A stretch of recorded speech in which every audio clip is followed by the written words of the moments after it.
Անուն Հոր եւ Որդվո եւ Հոգվույ Սրբո ամեն։ Եվ ասում էր Հիսուս. այսպես է Աստծո արքայությունը, որպես թե մի մարդ հողի մեջ սերմ ցանի եւ նա ննջի թե վեր կենա, գիշեր թե ցերեկ, սերմը կբուսնի եւ կաճի։ Եվ նա չի իմանա, թե հողը ինքն իրենից բերք է տալիս, նախ խոտը, ապա հասկը եւ ապա ցորենը հասկի մեջ, սակայն երբ սերմը իր պտուղը տա, իսկույն մանգաղ է ուղարկում, որովհետև հնձի ժամանակը հասել է։ Եվ ասում էր. ինչի նմանեցնենք Աստծո արքայությունը, կամ ինչ օրինակով ներկայացնենք այն։ Աստծո արքայությունը նման է մանանեխի հատիկին, որը երբ սերմանվում է հողի մեջ, ավելի մանր է լինում, քան երկրի վրա եղող բոլոր սերմերը։ Իսկ երբ սերմանվի, բուսնում է եւ լինում է ավելի մեծ, քան ամեն տունգ, եւ արձակում է մեծ ճյուղեր, այնքան մեծ, որ երկնքի թռչունները եւ նրա հովանու տակ գտնվող կարող են բնակվել։ Եվ այսպիսի առակներով էր նրանց ասում Աստծո խոսքը, որ կարողանային հասկանալ, եւ առանց առակների նրանց հետ ոչինչ չէր խոսում, բայց իր աշակերտների համար առանձին ամեն ինչ մեկնում էր։ Սիրելիներ, այս հատվածը խոսում է շատ կարևոր մի բանի մասին, եւ կարելի է ասել քրիստոնեության կարևորագույն մարդու երազանքի, ակնկալիքների, հավատալիքների, իր ամբողջ, այսպես ասեմ, կառույցի, քրիստոնեական կառույցի գերագույն կետն է երկնքի արքայություն։ Երկնքի արքայությունը Հիսուսը նմանեցնում է շատ բաների։ Երկնքի արքայությունը այստեղ այնտեղ մի փնտրեք, ասում է Հիսուս, դա ձեր ներսում է,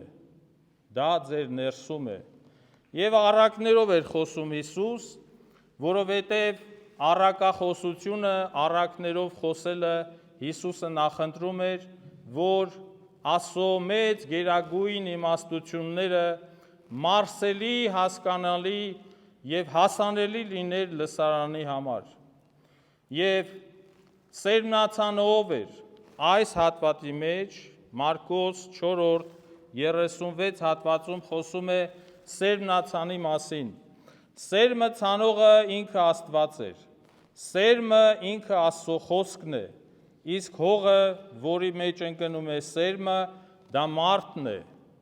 Դա մեր հոգիներն են, որտեղ պիտի ընկնի սերմը եւ այդ սերմը արմատ ունենա եւ Աստծո խոսքը հետագայում աճ ունենա, պտուղ ունենա, բայց դրա համար ինչ է հարկավոր, երբ որ մենք զբաղվում ենք, ուզում ենք զբաղվել, տիրապետել գյուղատնտեսությամբ, մենք խորամուղ ենք լինում, տեսնում ենք, որ սերմը երբ որ գցվում է պարարտ հողի մեջ, այդ սերմը 3 բան է պահանջում մեզանից. ցանել, ջրել, խնամել եւ հնձել։ Եթե այս սերմը մենք այս 3 հանգամանքները չենք անում, ուրեմն պտուղ չի կարող ունենալ։ Հիմա փոքրիկ մի սերմ, որ իր մեջ պարունակում է ամբողջ աշխարհը։ Ես չգիտեմ, գիտնականները կարողանում են պարզաբանել, հետախուզել, մեկտաբանել, թե ինչպես է սերմը հետագայում աճում։ Ինչպես կարող է փոքրիկ մի սերմը, դա Աստծո հրաշքն է, որ սերմը ընկնելով հողի մեջ, հետագայում ջրելով, խնամելով, դա մեծ ծառ է դառնում։ Հիմա, եթե մի քանի տող վերև նայենք սերմնացանի առակի մեջ, մենք տեսնում ենք, որ այս սերմերը երբեմն ընկնում են ճանապարհի եզրին եւ թռչունները գալիս են, կծահարում են, կշտանում են եւ այդպես սերմը իր նպատակին չի ծառայում։ Ցորենի սերմի հատիկները մի մաս են գնում են քարքարոտ վայրերի մեջ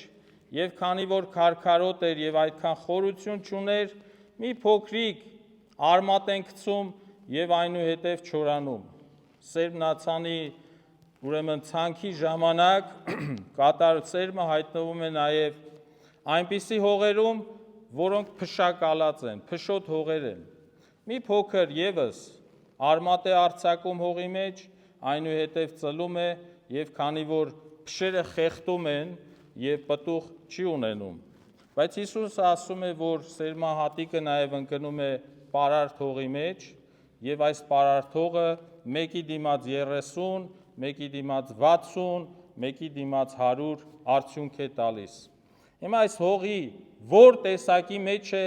մեր հոգիները։ Մենք որ հողի այս տեսակների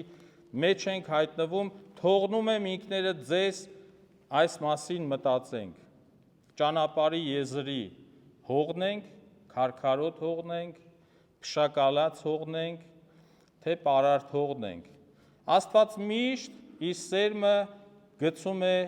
մեր հոգիների մեջ։ Հիմա այս պահին ես ինչ եմ անում։ Ես խոսում եմ Աստծո խոսքից։ Եվ Հիսուս խոսում էր մանանեխի հատիկի սերմի, շատ փոքր մի սերմ, որը խորհրդանշում է հենց Հիսուսին։ Աստծո որդին նման է մանանեխի փոքրիկ այդ սերմի, որովհետև իր ամբողջ արքայությամբ խոնարհվեց, մարդու նման ծնվեց, մարդ Աստված փոքրիկ մանուկի նման եղավ եւ այնուհետեւ ինչպես բոլորս մեծացավ, այնուհետեւ քարոզեց Աստծո խոսքը, այնպես եւ ամեն բան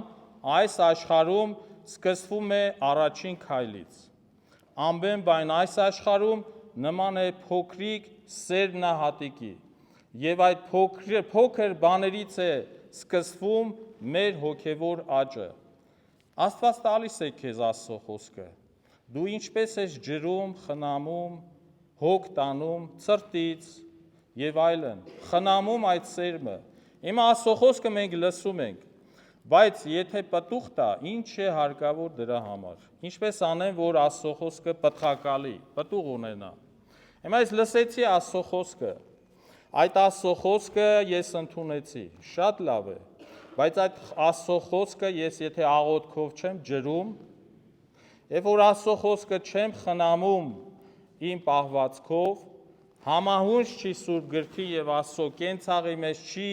իրականանում Աստծո խոսքը, այսինքն թե կյանքի չի վերածվում, պտուղ չի կարող ունենալ եւ հայտնվում է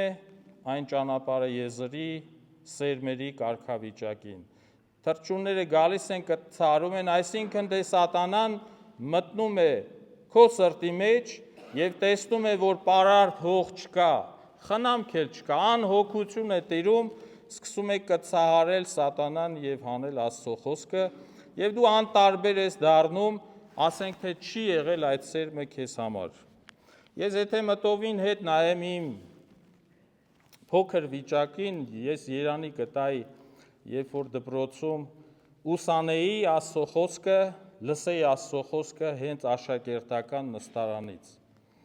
Ցավոք այսօր 21-րդ դար զարգացած տեխնիկապես ամեն բան, թվայնացված է ամեն բան, Սուրբ Գիրքը դու կարող ես անգամ հեռախոսիդ մեջ ունենալ, լսել Սուրբ Գիրքը, տարբեր ձայներով, քարոզիչներով եւ այլն եւ այլն։ Երանի թե աշակերտական հենց առաջի դասարանում ես լսեի Աստծո խոսքի մասին։ Երանի թե եւ կարծում եմ, որ շատ կարեւոր է, օրինակ մենք տեսնում եմ ես փոքրիկ երեխաներ իրենց ծնողների ուսերի վրա, գրքներում կամ այդ փոքրիկ այդ բանի մեջ իրենց հարմարեցված եւ լսում են Աստծո խոսքը, այսինքն սերմը կաթում է իրենց հոգիների մեջ։ Երանի թե ասում եմ փոքր ժամանակ մենք լսած լինեինք Աստծո խոսքի մասին։ Հետաքրքիր մի բան ասեմ, որ դա փոքր ենք մենք եւ մեր տուն եկա մեր բարեկամներից մեկը եւ խոսեց, ես շատ փոքր էի։ Եվ խոսում էին աղանդավորներին, մենք չգիտենք դա ինչ է, Սովետ միության ժամանակ խոսում էին Աստծո խոսքի մասին, անկեղծ եմ ասում, կլանված լսում էին, նույնիսկ այդ մարդիկ զարմանում էին։ Երեխան ինչպես է լսում, հետաքրքիր է իրեն թե ոչ։ Բայց երանի թե դա ոչ թե աղանդավորներից լսեի, այլ նաև հայ առաքելական եկեղեցու հոգևորականից լսեի, գիտակցեի եւ ինձ տանեին եկեղեցի, այսինքն փոքր տարիքում սերմը ընկներ իմ հոգու մեջ եւ ցանկացածի եւ դա իր բարի պտուղները տար։ Աստված անպայման աճեցնող է, եթե դու մտահոգված ես եւ հոգ ես տանում այս սերմի մասին, Աստծո խոսքի մասին։ Հետևաբար մենք միշտ ենք խոսում Աստծո խոսքի մասին, բայց կարևոր է Աստծո խոսքը լսել։ Աստված ասում է ականջ ունեն, չեն լսում, բերան ունեն, բայց չեն խոսում, եւ աչք ունեն, բայց չեն տեսնում։ Երանի նրանով, որ տեսնում է հոգով, լսում է, բերանով խոսում է, քարոզում է Աստծո խոսքը։ Ամեն մեկդ քարոզիչ եք, ամեն մեկդ սերմնացան եք, ամեն մեկդ սերմը յուրացնող եք, ամեն մեկը ձեր հոգիների մեջ խնամող եք այս սերմի։ Հիմա ինչպես որ Հիսուսը ծնվեց մանուկ, նման այն փոքր սերմնահատիկին, բայց հետագայում հսկա 1,5 միլիարդ ավել քրիստոնյաներ ամբողջ աշխարհում երկու ուրեմն դար շարունակ, ուրեմն դեռևս Աստծո խոսքը ըստ Սուրբ գրքի ամբողջ աշխարհում պիտի տարածվի։ Ամեն մեկը պիտի լսի Աստծո խոսքը, եւ Աստծո խոսքը պիտի փոխի մարդուն։ Իսկ փոխելու համար պետք է ունենալ ականջ, պիտի ունենալ աչք, հոգևոր աչքի մասին եմ խոսում, հոգևոր ականջի մասին եմ խոսում, որովհետև շատ բաներ ենք լսում, բայց Սուրբ Գիրքը ինչ է ասում։ Ասում է շատ բաներ կա, որ չպիտի լսես։ Շատ բաներ կա, որ ուղակի ականջները պիտի փակես։ Շատ բաներ կա, որի արծև աչքերը պիտի փակես։ Շատ բաներ կա, որ քո ոտքերը չպիտի գնա, չպիտի քայլես այդ ճանապարհով։ Արգելքներ է դնում Սուրբ Գիրքը, որովհետև եթե գնաս մի ճանապարհով, պիտի վնասվես, որովհետև արգելում է Աստված։ Երանի թե Աստծո խոսքը այն պտուղը ունենար, որ կյանքի կոչեր, փոխեր, բժշկեր, եւ Աստծո խոսքը միշտ բժշկող է։ Այս խոսքը միշտ մեզ տանում է Աստծո արքայության մեջ։ Հիմա սերմնացանը, երբ որ սերմը նետեց հողի մեջ, հիմա սերմը նետվում է մեր հոգիների մեջ։ Մենք երբեմն անհոգ ենք դառնում, երբեմն մեր աշխարհիկ ցանկությունները այդ քշակալում է այդ սերմը եւ չի թողնում, որ հողը եւ Աստծո զորությամբ այդ ուրեմն կանգնի, այդ բույսը առաջանա եւ ինչպես որ մանանեխի հատիկը ընկավ հողի մեջ եւ մեծ ծառի նմանվեց։ Մանանեխը գիտեք, չէ՞ ինչի մասն է խոսքը։ Մանանեխը ուրեմն Գալիլեայի շրջանում Հիսուսի ժամանակ նա մանավանդ գրեթե 2-3 մետրանոց այսպես ծառի նմանվող թուփ էր եւ Հիսուսը մատնացույց արեց մանանեխի այդ փոքրիկ այդ ծառի, թե ինչպես կարող է այս փոքրիկ սերմը հետո դառնալ մեծ ծառի նման, որտեղ հանգրվանում են թռչունները աշխարհի։ Թռչունները խորհրդանշում են հրեշտակներին։ Հրեշտակները բնակվում են այնտեղ, որտեղ իրենք տեսնում են Աստծո շունչը, Աստծո պտուղը եւ առաջնորդում են եւ մեզ օգտակար են լինում։ Սիրելի հավատացյալներ, Աստծո խոսքը թող պտուղ տա բոլոր այն պարարտ հոգիների մեջ, որտեղ որ չի լինի քար, տատասկ, որտեղ չի լինի անմշակ վիճակ։ Եկեք մտածենք այս մասին։ Կարծր է մեր հոգին հողի այն քարքարոտ հողի նման։ Սառած է մեր հոգին, պաղած է մեր հոգին, որտեղ որ սերմը ընկնելով չպիտի իր արդյունքը ունենա։ Այս մասին եկեք այսօր խորհրդացենք եւ այս մասին Տիրոջը խնդրենք, որ հապկացնի մեր հոգիները ներողամտությամբ, ների մեր մեղքերը, այդ քարերը հեռացնի մեր մեջից, բայց մենք եւս քայլ պիտի անենք, որտեղ որ ընկնելով Աստծո խոսքը, պարարտ հողի վրա իր պտուղը պիտի տա ամեն։ Խաղաղություն բոլորին։ Եվ